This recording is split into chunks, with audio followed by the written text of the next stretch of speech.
Hi everyone, it's Jenny from Slumber Baby. How's everyone doing this week? Deep breaths, deep breaths. All right, so this week we've been talking about those 4 areas of sleep that we need to think about anytime we want to adjust how our baby is sleeping, specifically when you want to start working on sleep, right? All right, so those 4 areas to review are your baby's sleep environment, your baby's schedule over a 24-hour period, your baby's routines, and parent communication or parent response, as I call it often. So we've talked about your baby's sleep environment. We've talked about your baby's sleep schedule, specifically thinking about those awake time thresholds. And today I want to talk to you about your baby's routines. So routines are one of the things that help you communicate with your baby. Your baby can't tell time, right? So one of the ways we help your baby know what's going on or what is about to happen is through really predictable, really consistent routines. When your baby can predict what's about to happen, your baby is comforted. Cortisol levels stay nice and low. That's that stress hormone. And in turn, adrenaline levels stay low, which keeps your baby nice and calm and ready for sleep. So when we think about routines, we think about bedtime and nap time routines, right? I always encourage every family to have a really consistent bedtime routine and a really consistent nap time routine. I even encourage families to write it down with approximations of how long each item takes.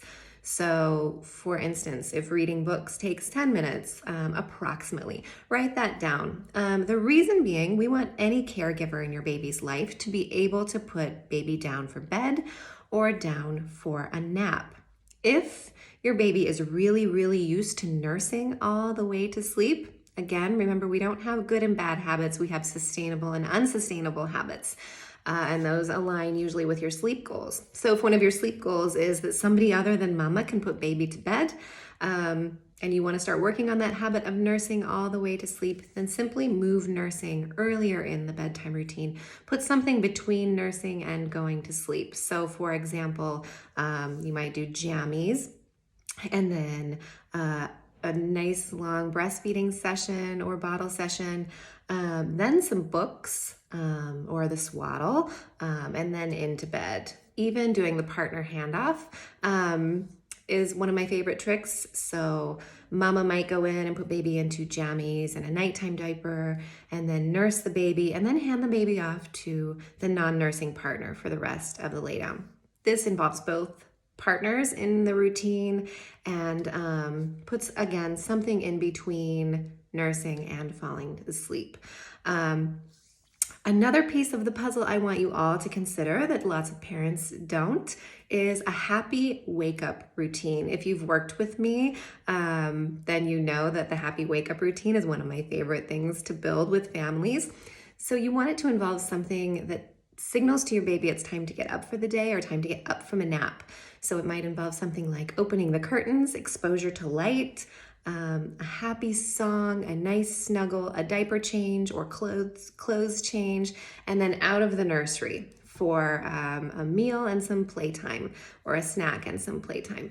The reason that I'm so adamant about happy wake-up routines is because you want to have a different response in the middle of the night than you do when it's time to get up. So the response that you have in the middle of the night signals to your baby, it's not time to get up yet, it's still time to sleep.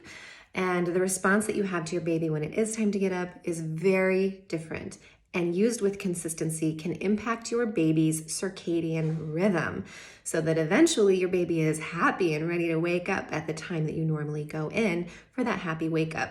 It's another great way to prevent those really early risings.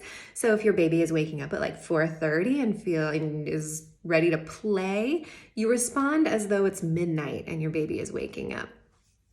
If your baby is awake at 6:30 and your minimum wake up time for your family is 6:15, you go in, again, exposure to light, happy song, pick up for a snuggle, diaper change, clothes change.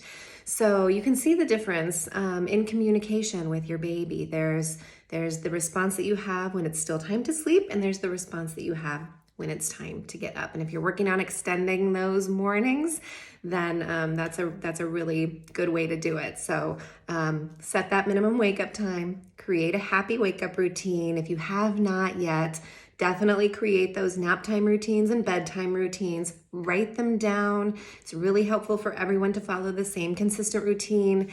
And if you have a habit like nursing to sleep in place and you're ready for that to change, then just move it earlier in the routine and practice that partner handoff. Involve both partners in the bedtime routine, and just place something in between that sleep crutch and final lay down. Another piece of advice, nursing to sleep is an awfully sweet practice. So if you're feeling like it is time to change that sleep crutch, spend a couple more nights nursing baby to sleep and really revel in it. Take some photographs of baby asleep while eating so that you have those. Make sure you take a little time to really ready yourself for that shift. Because once you eradicate a sleep crutch, you really don't want to bring it back. So that is my couple of tips for the day on routines. I hope this was helpful. If it was, please share it. Be sure you like Slumber Baby on Facebook and Instagram, and stick around for more great tips. I hope everybody is safe and healthy, and sweet dreams, everyone.